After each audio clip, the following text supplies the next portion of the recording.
الحمد لله رب العالمين والصلاة والسلام على سيد الأنبياء والمرسلين أما بعد فأعوذ بالله من الشيطان الرجيم بسم الله الرحمن الرحيم والصلاة والسلام عليك يا رسول الله وعلى آلك وأصحابك يا حبيب الله الصلاة والسلام عليك يا نبي الله وعلى آلك وأصحابك يا نور الله பெருமானார் ஸல்லல்லாஹு அலைஹி வஸல்லம் அவர்கள் நவிந்துள்ளார்கள், யார் முன்னிலையில் என்னுடைய நாமம் கூறப்பட்டும் என்னுடைய நாமத்தை கேட்டு ஸலவாத்து சொல்லவில்லையோ அவன்தான் மனிதர்களில் மிகவும் கஞ்சத்தனம் பிடித்தவன், பகிலன் என்று கூறியிருக்கின்றார்கள். பெருமானார் ஸல்லல்லாஹு அலைஹி வஸல்லம் அவருடைய நாமம் கேட்கக்கூடிய வேளையில் ஸலவாத்து சொல்லக்கூடிய நன்மூமின்களாக அல்லாஹ் தஆலா என்னவர்களை ஆக்கி அருள்வானாக. ஸல்லு அலல் ஹபீப் ஸல்லல்லாஹு தஆலா அலா முஹம்மத் ஸல்லல்லாஹு தஆலா அலைஹி வஸல்லம். நாம் எல்லாம் சங்கையான மகத்துவமிக்க ஒரு மாதத்திலே நாம் எல்லாம் வீட்டிருக்கின்றோம். அல்லாஹ் தஆலா கடமையாக்கிய ஐம்பெரும் கடமைகளில் ஒன்றான ஹஜ்ஜுடைய கடமையை நிறைவேற்றுவதற்காக ஹாஜிகள் எல்லா திசைகளிலும் இருந்து எல்லா நாடுகளிலும் இருந்து அல்லாஹ்வுடைய இறை இல்லமான அந்த காபாவை கண்கொண்டு காண்பதற்கு ஹஜ்ஜுடைய கடமையை நிறைவேற்றுவதற்காக வேண்டி இல்லை எங்கெல்லாம் முஸ்லீம்கள் வாழ்கின்றார்களோ அந்த முஸ்லீம்கள் காபாவை நோக்கி படையெடுத்து அல்ஹம்துலில்லாஹ் ஹஜ்ஜுடைய கடமையை நிறைவேற்றிய அந்த தருணத்திலே நாம் எல்லாம் வீட்டிருக்கின்றோம்.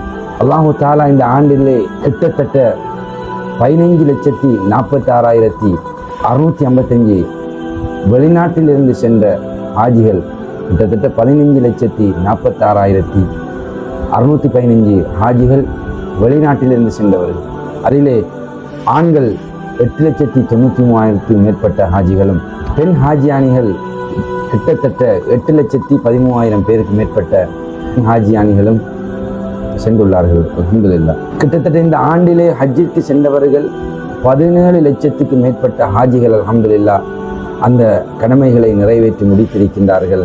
அதிலே இலங்கையை சார்ந்த ஹாஜிமார்கள் 3500 ஹாஜிமார்கள் இலங்கையிலே அல்லாஹ் தஆலா நாடியவர்கள் சென்றிருக்கின்றார்கள்.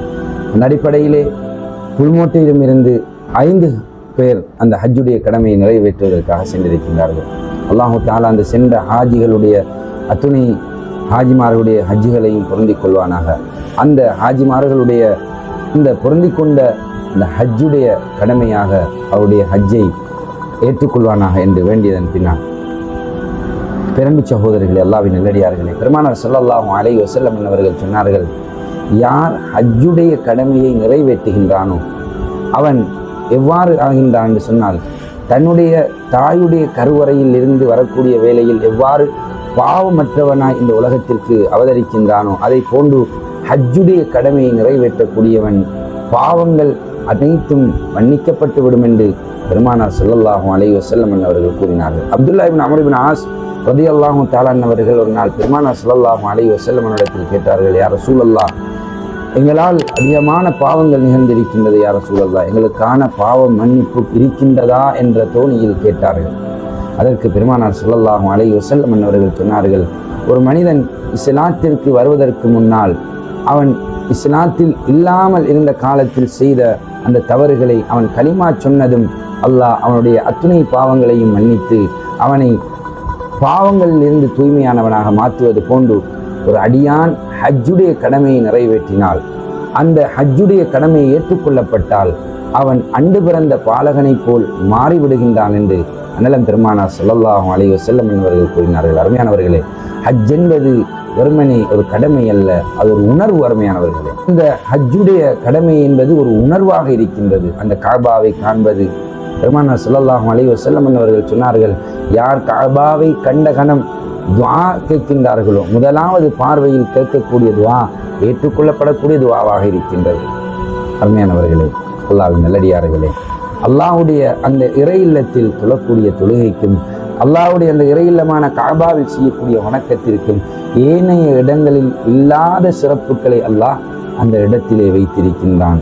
ஏனைய இடங்களை விட ஒளிகள் இருக்கின்றதாக நாங்கள் ஹதீஸுகளிலே பார்த்திருக்கின்றோம். அருமையானவர்களே, இந்த ஆண்டு 17 லட்சம் பேர் ஹாஜிகள் சென்றிருக்கின்றார்கள். அந்த ஹஜ்ஜுகளை அல்லாஹ் பொருந்திக் கொள்ள வேண்டும்.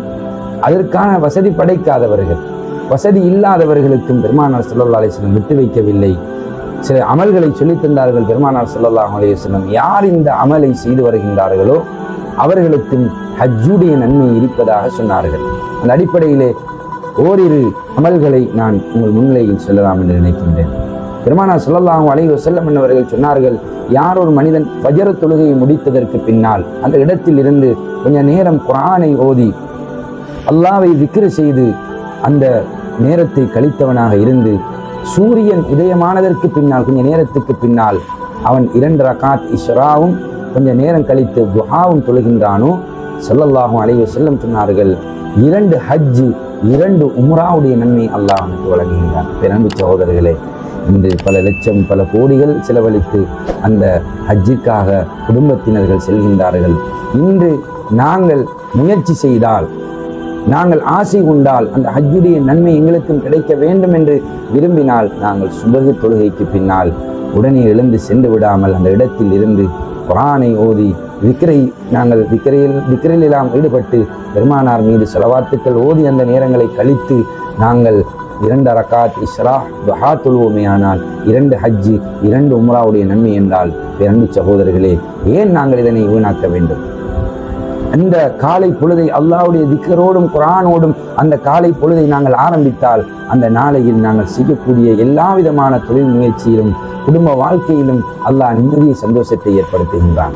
பேரன்பு சகோதரர்களே, இரண்டாவது பெருமானார் ஸல்லல்லாஹு அலைஹி வஸல்லம் ஹஜ்ஜுடைய நன்மையை பெற்றுத்தரும் ஒரு அமலை சொன்னார்கள். உங்களுடைய தாயுடைய முகத்தை ஒரு தடவை முகமலர்ச்சியோடு சந்தோஷமான நிலையில ஒரு தடவை பார்த்தால் ஏற்றுக்கொள்ளப்பட்ட ஹஜ்ஜுடைய நன்மை என்று சொன்னார்கள். இதை கேட்ட சஹாபாக்கள், அதில் ஒரு சஹாபி இருந்து கேட்கின்றார், யா ரசூலல்லாஹ், அல்லாஹ்வின் தூதர் அவர்களே, ஸல்லல்லாஹு அலைஹி வஸல்லம் அவர்களே, நாங்கள் எங்களுடைய தாயுடைய முகத்தை ஒரு நாளைக்கு 100 தடவை பார்த்தாலும் அந்த 100 ஹஜ்ஜுடைய நன்மை கிடைக்குமா என்று கேட்டார்கள். அதற்கு பெருமானார் ஸல்லல்லாஹு அலைஹி வஸல்லம் சொன்னார்கள், நீங்கள் 100 தடவை இல்ல 1000 தடவைகள் பார்த்தாலும் அல்லாஹு அக்பர் வ அத்தியபஹு, அல்லாஹ் மிக பெரியவன் என்று சொன்னார்கள். 100 தடவையில் நீ 1000 தடவை உங்களுடைய தாயுடைய முகத்தை முகமலர்ச்சியோடு சந்தோஷமாக பார்த்தால் அல்லாஹ் மிக பெரியவன் என்று சொல்லியிருக்கின்றார்கள் என்றால், அருமையானவர்களே, ஏற்றுக்கொள்ளப்பட்ட ஹஜ்ஜுடைய நன்மை. இன்று ஹாஜிகள் செல்கின்றார்கள் ஹஜ்ஜுடைய கடமைக்காக. அந்த ஹஜ்ஜிலே ஏதாவது குறைகள் நிறைகள் இருந்தால் ஏற்றுக்கொள்ளப்பட விட்டாலும் தெரியாது. ஆனால் பெருமானார் ஸல்லல்லாஹு அலைஹி வஸல்லம் சொன்னார்கள், உங்களுடைய தாயுடைய முகத்தை ஒரு தடவை பார்ப்பதை கொண்டு ஒப்புக்கொள்ளப்பட்ட ஹஜ்ஜுடைய நன்மை என்றால், இன்றில் எத்தனையோ எங்களுடைய சகோதரர்கள் தாய்மாரோடு பேசுவது கிடையாது, தாயோடு பேசுவது கிடையாது, தந்தையோடு பேசுவது கிடையாது. இவ்வாறு அநேகமானவர்கள் வாழ்ந்து கொண்டிருக்கின்றார்கள். அந்த தாய்மாரிடத்தில் நாங்கள் சென்று மன்னிப்பு கேட்டு, ஏன் பெருமானார் ஸல்லல்லாஹு அலைஹி வஸல்லம் சொன்னார்கள், உங்களுடைய தாயுடைய கால் பாதத்துக்கு கீழ்தான் சொர்க்கம் இருக்கின்றது, தாயுடைய பொருத்தத்தில் தான் அல்லாஹ்வுடைய பொருத்தம் இருக்கின்றது. எனவே இந்த வரக்கூடிய இந்த பெருநாள் நாளையிலே நாங்கள் தாய்மாரோடு தாயோடு தந்தையோடு நாங்கள் பேசாமல் இருந்தால், அவர்களிடத்தில் சென்று மன்னிப்பு கேட்டு அவர்களோடு நாங்கள் நல்ல முறையில் நடந்து கொள்வதற்கு முயற்சி செய்ய வேண்டும். யாருடைய தாய் தந்தையர்கள் மரணித்து மன்னரை வாழ்கின்றார்களோ அவர்களுக்காக நினைவு கூர்ந்து பிரார்த்தனை செய்யக்கூடியவர்களாக நாங்கள் மாற வேண்டும். அருமையானவர்களே, இதுதான் எங்களுக்கு இஸ்லாம் கற்றுத்தரக்கூடிய அழகிய பாடங்கள். இவ்வாறு ஹஜ்ஜுடைய நன்மையை பெற்றுத்தரும் ஏராளமான அமல்கள் இருக்கின்றது. இன்ஷா அல்லாஹ் தொடர்ச்சியாக அந்த விடயங்களை பேசலாம். எனவே இவ்விடத்தில் எதை கேட்டோம் அதனை கொண்டு வாழ்க்கையில் அமல் செய்யக்கூடிய நசீபை அல்லாஹு தஆலா நம் அனைவர்களுக்கும் தந்தருள்வானாக. வ ஆகிரு தவானா அல்ஹம்துலில்லாஹி ரப்பில் ஆலமீன்.